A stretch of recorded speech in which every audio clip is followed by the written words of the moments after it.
Bonjour à tous, comment allez-vous? Bienvenue dans une nouvelle vidéo. Aujourd'hui on se retrouve pour un petit tag. Je ne savais pas quoi faire pour les 2 ans de ma chaîne, très clairement. L'année dernière j'avais fait genre une grosse vidéo 1 an sur Booktube et tout ce que j'avais ressenti, je sais pas quoi. Et cette année, autant vous dire que j'étais là genre... Qu'est-ce que je vais faire pour les 2 ans? Et donc j'ai choisi de faire le tag Not a Booktube Newbie, évidemment d'origine américaine, c'est quasiment toujours le cas. Et c'est répondre à des questions sur Booktube, sur les 2 ans du coup que j'ai passé sur Booktube, mon expérience en général, mais avec des petites questions peut-être un peu plus fun et un peu plus construites que si je l'avais fait moi-même. Donc c'est parti. Première question, c'est quel âge a ta chaîne? Et bien du coup elle a 2 ans, elle a eu 2 ans le 1er novembre 2018 et j'ai commencé le 1er novembre 2016, donc voilà. Deuxième question, c'est quelles sont tes vidéos préférées à faire? Je peux vous parler de vidéos que j'ai adoré faire cette année. Étrangement, c'est souvent des vidéos qui n'ont pas à voir avec les livres, donc bon. Non, j'ai vraiment aimé partager mon expérience Erasmus avec vous. J'ai aimé faire ma vidéo sur l'introversion, c'est aussi une des vidéos desquelles je suis la plus fière. Toutes les vidéos en collaboration, que ce soit avec ma soeur, mes amis, des autres booktubeuses, etc. J'adore ce genre de vidéos de collaboration en fait. J'aime vraiment sentir l'émulation et pouvoir discuter avec quelqu'un qui est vraiment avec moi dans la vidéo, donc ça j'aime beaucoup. Et une vidéo que j'ai fait sur la relecture, le pouvoir de la relecture, je crois que c'est ma vidéo préférée que j'ai faite cette année. Et sinon en général j'aime bien les updates lecture, voilà, ça me convient bien. J'aime beaucoup les updates lecture et j'ai aussi adoré, je pense que vous en aurez un nouveau avant la fin de l'année, le playlist book tag. Ça c'est le truc qui me convient tellement parfaitement. J'aime bien aussi faire des vidéos pales mais j'en fais pas souvent parce que je n'arrive pas à me tenir aux vidéos pales. Mais en fait j'aime beaucoup faire ce genre de vidéos où je vous dis tout ce que je vais lire alors qu'en fait je ne les lis pas. Mais troisième question, quel est le conseil que tu donnerais à quelqu'un qui veut rejoindre Booktube? Le premier conseil c'est de pas se laisser démoraliser quand on voit que les chiffres sont pas là. On dit toujours qu'on s'en fiche des chiffres, mais quand tu fais une vidéo, que tu y as passé du temps et que tu vois que t'as 12 vues ou 70 vues au début on va dire, c'est un peu frustrant et ça peut durer très longtemps. Les premières semaines, bah ouais, j'avais une trentaine de vidéos, j'avais une trentaine de vues par vidéo et effectivement des fois ça va pas aussi vite que tu veux, des fois c'est démoralisant. Et même quand tu arrives à 2 ans de Booktube et que tu sors une vidéo et que tu vois que bah y a que 150 vues et tu fais le principe c'est qu'il faut continuer à prendre du plaisir et qu'il faut pas que ce soit trop démoralisant non plus. Il faut laisser aller, il faut laisser les choses se faire et malheureusement ça peut décoller comme ça ne peut pas décoller. Vous pouvez stagner pendant des mois et tout d'un coup vous allez vous prendre une centaine d'abonnés dans la gueule et puis les gens vont tout d'un coup se mettre à regarder certaines de vos vidéos et vous êtes là genre... Deuxième conseil, ce serait de s'impliquer dans la communauté Booktube.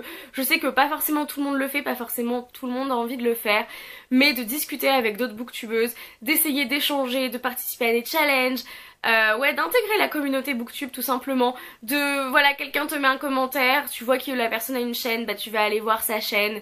Et tu vas essayer d'engager un peu la conversation. Ça fonctionne très bien, je pense que c'est très très bon enfant. Et voilà, s'impliquer dans la communauté au fur et à mesure, l'amour que tu donnes, en fait normalement va te revenir à un moment donné. Donc c'est tout bénef, tu te fais des amis, voilà, t'as des échanges super. Et en même temps ça t'aide aussi à grandir en tant que chaîne, donc... Quatrième question, des challenges que tu n'avais pas vus et voilà quand tu as commencé Booktube, que tu ne t'imaginais pas et que finalement bah en fait c'était un challenge.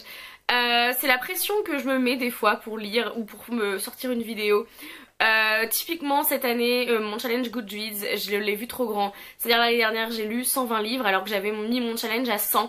Je me suis dit ouais en 2018 je vais lire 150 livres et tout, et en fait ça m'a un peu stressée. Je dirais pas non plus que voilà que j'étais archi stressée, mais je me doutais pas de la pression qu'il pouvait y avoir et du fait de me sentir responsable et de me dire si je lis pas bah en fait j'ai pas de vidéo à sortir et si je sors pas de vidéo bah c'est mal entre guillemets. Je pense qu'à un moment donné tout booktubeur, booktubeuse ou youtubeur ressent un petit peu cette pression qui dure pas forcément longtemps parce que à chaque fois tu te dis non mais calme-toi, c'est YouTube, c'est censé être un plaisir. Je pensais pas que ça prendrait autant de place dans ma vie aussi.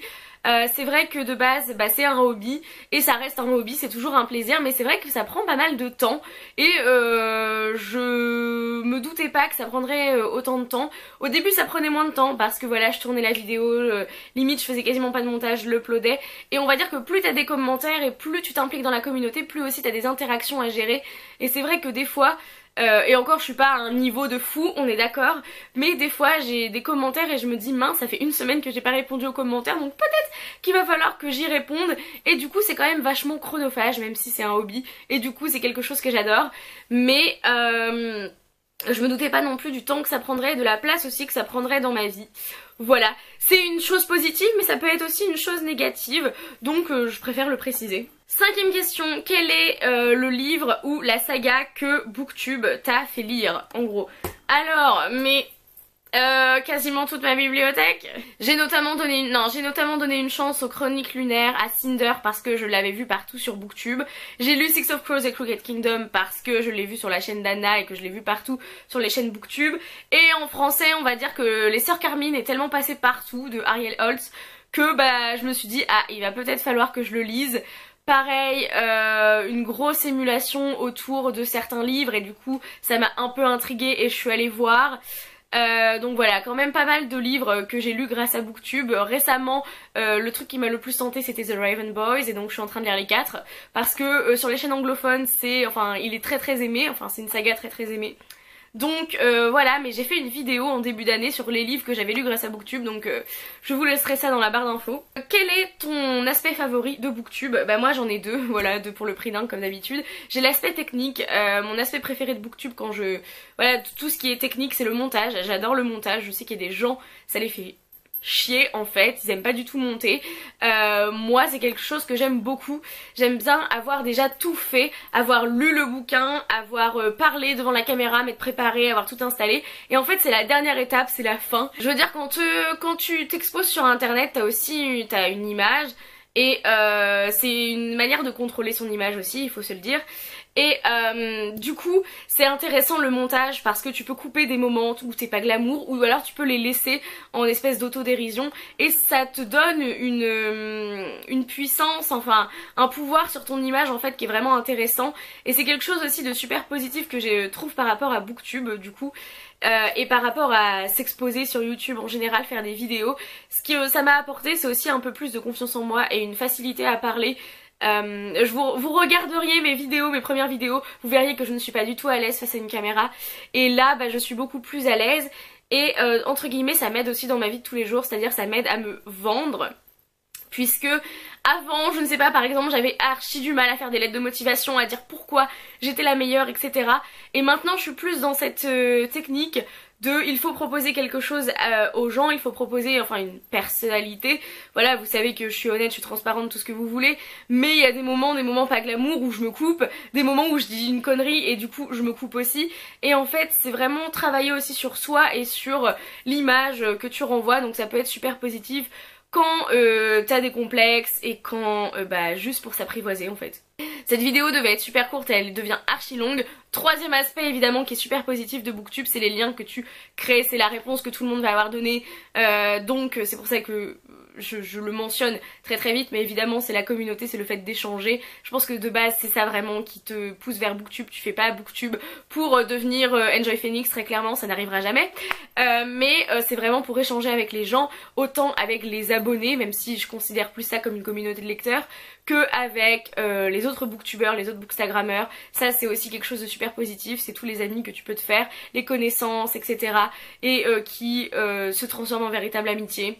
C'est évidemment une des choses que j'aime le plus. Les personnes dont je suis entourée sur cette communauté de Booktube sont très bienveillants, vous en avez vu plusieurs dans mes vidéos, j'en parle aussi de certaines personnes assez souvent. C'est des gens qui sont là limite au quotidien avec moi, donc c'est que du bonheur. La dernière question, puisque je ne tag jamais personne pour mes tags, la dernière question c'est est-ce que tu veux donner un petit coup de pouce à des nouveaux, justement à des Booktube newbies?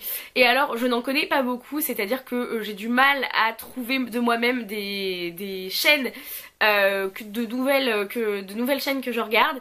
Récemment il y a Ali, et du coup Je crois que sa chaîne c'est Ali B Butterfly qui s'est mise sur Booktube et c'est vraiment une des chaînes les plus récentes que je regarde. Donc voilà, je vous la mettrai en barre d'infos. Et récemment j'ai découvert deux chaînes. J'ai découvert la chaîne de Justine que vous avez vue sur ma chaîne qui est Red Blue Moon et je l'ai découvert mais genre en juillet, donc pour moi c'est récent et j'aime beaucoup sa chaîne, on a beaucoup d'affinités livresques donc c'est très bien. Et récemment j'ai aussi découvert la chaîne Le Livre Ouvert, donc c'est pas du tout une nouvelle chaîne, hein, pas du tout, mais je viens de la découvrir et j'aime beaucoup son style, donc voilà, je vous le lance. Et voilà, c'est tout pour cette vidéo, j'espère qu'elle vous aura plu, c'est un peu le behind the scenes, voilà, Booktube, qu'est-ce que j'en pense, qu'est-ce que je traverse, ou je ne sais pas quoi, voilà. J'aime bien parler de Booktube le jour où, enfin voilà, le mois d'anniversaire de Booktube, on va dire. Donc j'espère que ça vous aura plu, dites-moi dans les commentaires vos avis, je sais pas, vos pensées, vos opinions, tout ce que vous voulez. En attendant une prochaine vidéo, lisez bien, amusez-vous avec vos lectures et bisous.